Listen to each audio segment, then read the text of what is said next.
Estamos aqui agora no episódio número 10 da nossa série de estudos sobre a Eclésia, a Igreja de Jesus Cristo. E hoje nós vamos ver aqui quando que a igreja começou a se distribuir pelo mundo, porque ela começou ali em Jerusalém, né? Porém, ela não deveria ficar somente ali. Na verdade, ela teria que se espalhar pelo mundo para anunciar o Evangelho de Jesus.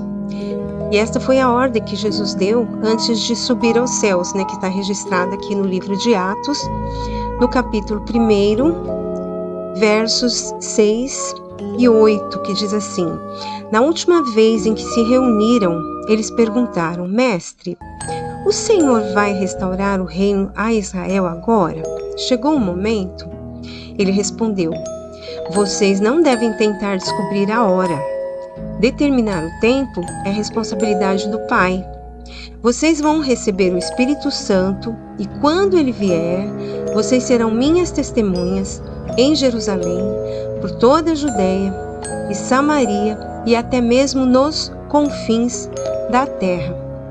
Então esta foi a ordem que Jesus deu a eles, para eles se aquietarem, né, não ficarem preocupados em quando que Deus ia realmente estabelecer o seu reino definitivamente na terra. Mas a missão deles agora, a função deles era anunciar o Evangelho, começando em Jerusalém, mas estendendo por toda a região ali da Judéia, Samaria e chegando até os confins da terra.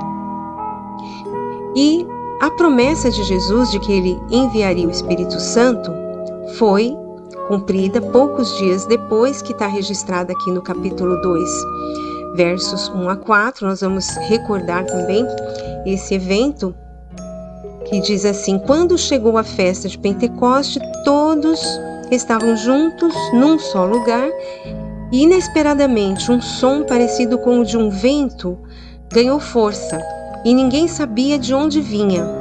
Todo lugar foi tomado por aquele som. Em seguida, como um fogo que irrompe, o Espírito Santo se espalhou sobre eles e começaram a falar em diferentes línguas, à medida que o Espírito agia. Então aqui foi o cumprimento da promessa que Jesus enviaria o Espírito Santo.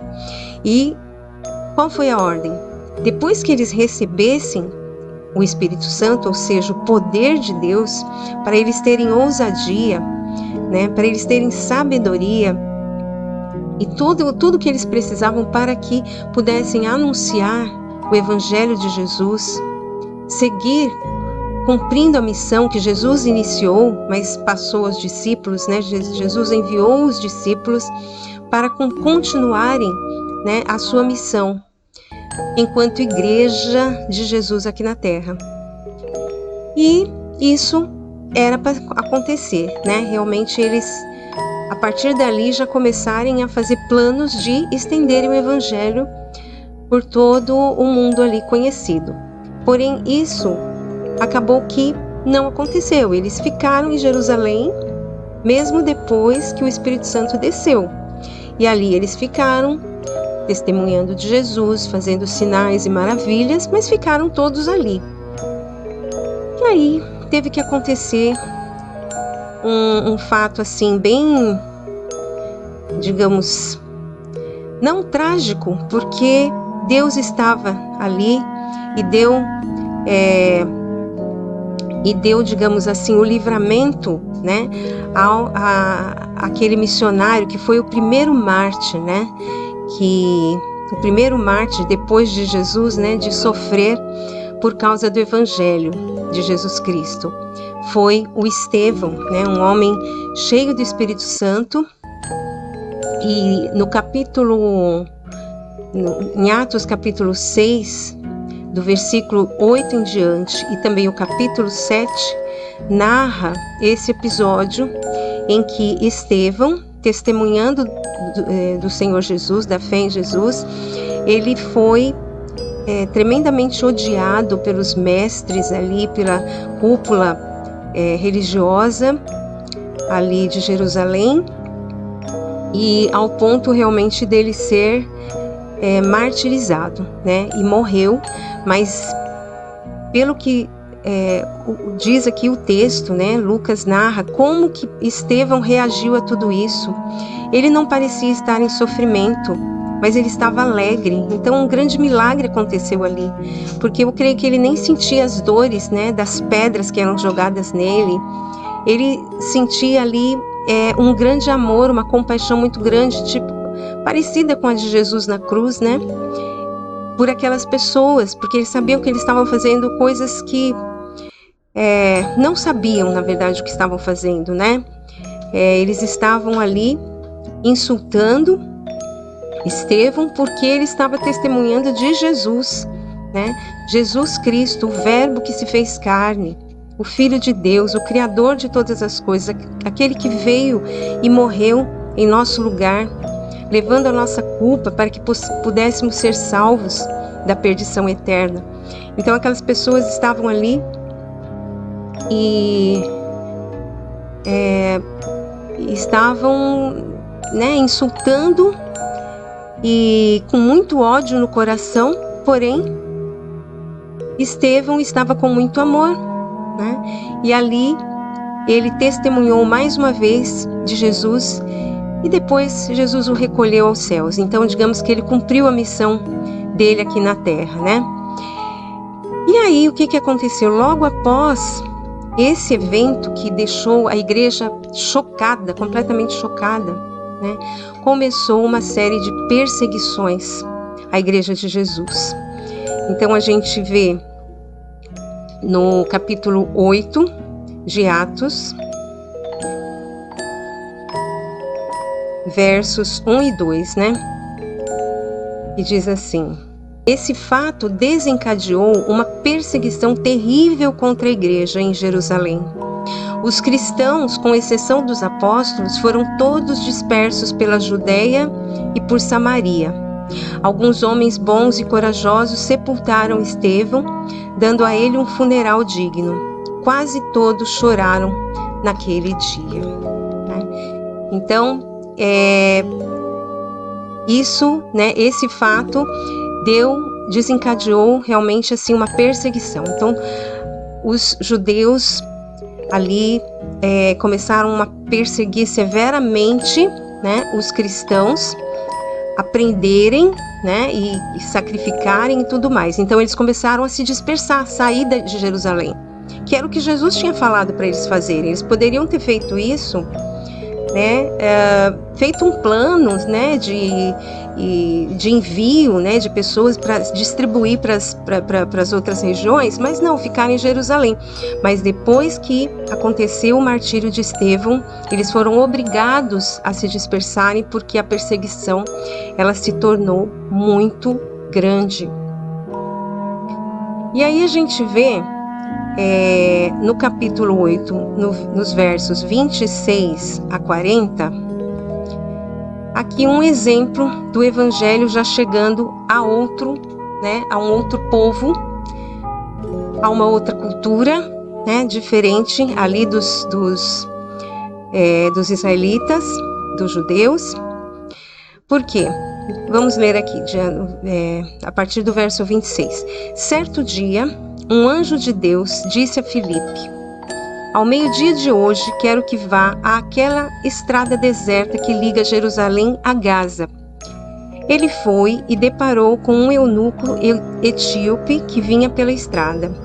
O homem voltava para a Etiópia depois de uma peregrinação a Jerusalém. Ele era ministro naquele país, responsável pelas finanças de Candace, rainha dos etíopes. Ele viajava numa carruagem e lia o profeta Isaías. O Espírito disse a Filipe: suba na carruagem. Correndo ao lado do veículo, Filipe ouviu o eunuco ler o profeta Isaías e perguntou: você entende o que está lendo? Ele respondeu: como, se não tenho quem me explique? E convidou Filipe para que subisse na carruagem. A passagem que ele estava lendo era esta: como uma ovelha levada ao matadouro, silencioso como um cordeiro na tosquia, ele estava quieto, sem dizer nada. Foi ridicularizado e humilhado. Não teve um julgamento justo. Mas agora quem pode contar seus parentes, uma vez que ele foi tirado da terra? O eunuco perguntou: diga-me, a quem o profeta se refere? A ele mesmo ou a outro? Filipe não perdeu a oportunidade. Partindo daquela passagem, deu testemunho de Jesus. Em certo ponto da estrada, aproximaram-se de um lugar com águas correntes.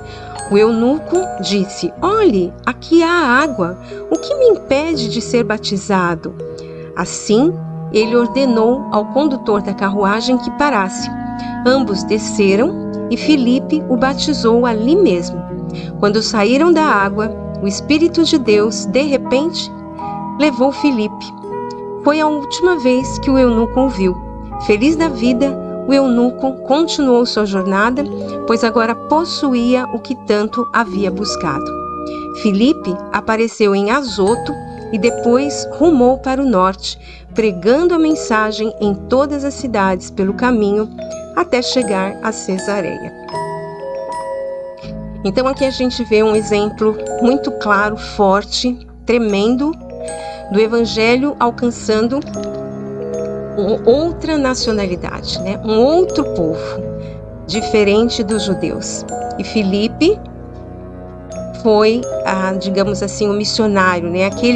O instrumento do Espírito Santo para fazer com que aquele homem que ele buscava a palavra, ele lia, né, as escrituras, mas ele não compreendia. Mas a partir dali, os olhos dele foi aberto. Ele foi batizado, entendeu, né, que o batismo era uma ordenança que Jesus havia dado como que uma profissão de fé, né? Um testemunho. Olha, agora eu nasci de novo, agora eu sou outra pessoa, sou outra criatura. E aquele homem foi feliz para a sua terra e com certeza ele lá anunciou o Evangelho de Jesus aos seus conterrâneos, e até porque também ele era uma pessoa de grande influência, né? Ele era ministro ali do governo na Etiópia, né? Da rainha Candace. Então ele deve ter começado justamente pela área governamental, né? Além da sua família também, da sua própria família, e o Evangelho chegou à Etiópia tão rapidamente, né? E assim foi. E agora vamos ver no capítulo 9 algo tremendo que aconteceu com Saulo de Tarso. Saulo de Tarso, ele antes era perseguidor da igreja. Ele perseguia a igreja de Jesus. Mas aconteceu algo tremendo com ele. E ele de perseguidor, né? Ele passou a ser apóstolo de Jesus. E, portanto, também ser perseguido. E, inclusive, se vocês conferirem, né, lá onde fala sobre o martírio de Estevão, Saulo de Tarso estava ali, sendo conivente, né, com aquele martírio. Inclusive guardava até as capas daqueles que estavam apedrejando Estevão. Então ele consentia tudo aquilo que estava acontecendo. E ele perseguia, ele era um perseguidor ferrenho da igreja de Jesus. Principalmente depois que aconteceu, né, esse fato com Estevão. Aqui, capítulo 9, vamos ler aqui. Durante todo esse tempo, Saulo promovia uma perseguição incansável aos discípulos do Senhor, ansioso por exterminá-los. Ele solicitou ao sacerdote principal ordens de prisão para apresentar às sinagogas de Damasco. Assim, caso encontrasse ali alguém que pertencesse ao caminho, mulher ou homem, poderia prendê-los e levá-los a Jerusalém. Ele partiu. Já pelas redondezas de Damasco, ele foi surpreendido por um raio de luz que o cegou. Ele caiu ao chão e ouviu uma voz: Saulo, Saulo, por que você me persegue? Ele perguntou: quem é, Senhor? Sou Jesus, aquele que você persegue. Eu quero que se levante e entre na cidade. ali receberá instruções sobre o que fazer depois. Seus companheiros ficaram desnorteados, porque podiam ouvir o som, mas não viam ninguém. Quando se levantou, Saulo percebeu que havia ficado cego. Eles tiveram de levá-lo a Damasco pela mão. Ele continuou cego por 3 dias e durante esse tempo não comeu nem bebeu nada. Havia um discípulo em Damasco chamado Ananias, e o Senhor lhe disse numa visão: Ananias. Sim, Senhor, ele respondeu. Levante-se e vá à rua direita. Quando chegar à casa de Judas, pergunte por um homem de Tarso. Seu nome é Saulo. Ele está lá orando. Acabou de ter um sonho em que viu um homem chamado Ananias entrar na casa e impor as mãos sobre ele para que pudesse enxergar outra vez.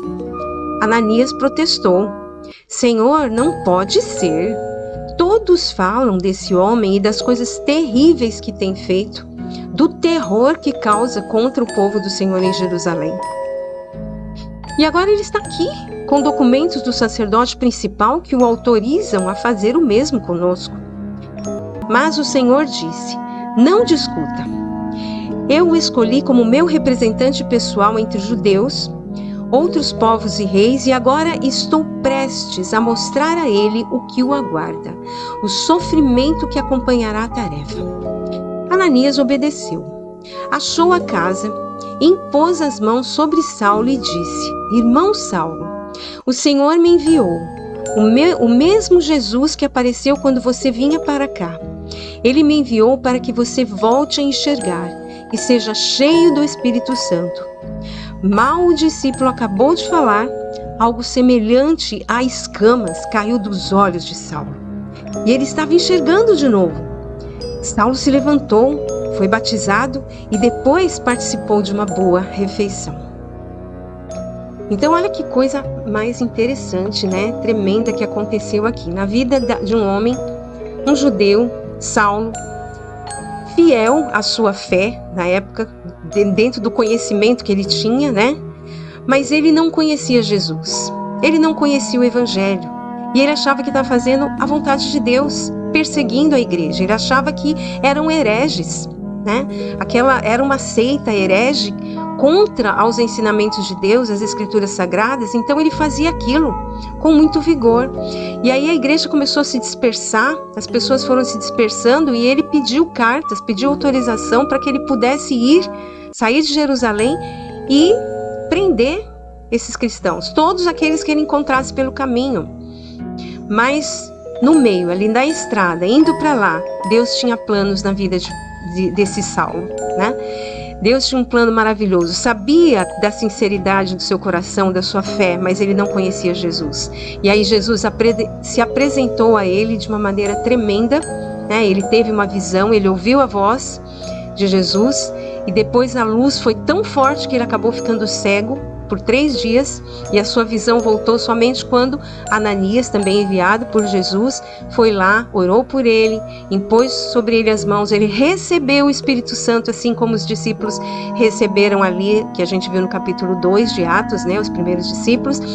Saulo também recebeu e dali em diante ele passou também a ser perseguido.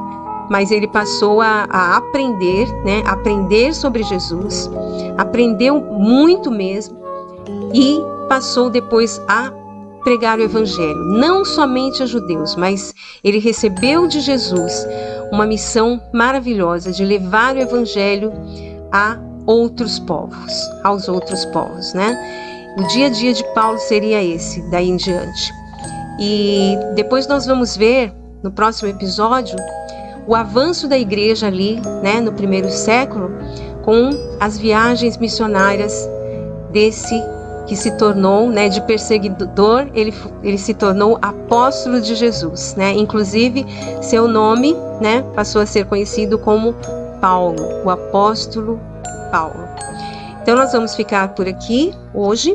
E no próximo episódio vamos continuar o nosso estudo, vendo como que a igreja avançou rapidamente naquele mundo ali do século I, principalmente, né, com a missão desse homem, né, que sofreu muito pelo Evangelho, mas foi muito feliz porque ele entendeu para que ele veio, né? Ele entendeu qual era a sua missão e cumpriu assim de forma maravilhosa, completa, né? E hoje, como nós somos abençoados, né, com as cartas que Paulo escreveu às igrejas, ensinando, né, ensinando sobre o Evangelho, sobre Jesus, esmiuçando assim tudo aquilo que Jesus havia deixado. E então ficamos por aqui. Deus abençoe a sua vida. Eu espero que esses estudos, essa palavra viva e eficaz esteja realmente mexendo aí no seu coração e você possa realmente estar vendo Jesus pela fé, né? E sentindo o amor dele por você. Lembre-se, todos nós estávamos condenados, todos nós, à morte eterna, à separação definitiva de Deus. Mas Jesus veio, tomou o nosso lugar, pagou pela nossa dívida e por isso nós, através dele, do sacrifício de Jesus, nós recebemos o dom de Deus, o dom da vida eterna. Não fique fora disso. Se você ainda não entregou sua vida a Jesus, faça isso agora mesmo. Confesse a Ele os seus pecados, se arrependa dos seus pecados e peça a Ele que te dê uma nova vida. E é isso que eu desejo. Então, Deus abençoe a você e até o próximo estudo.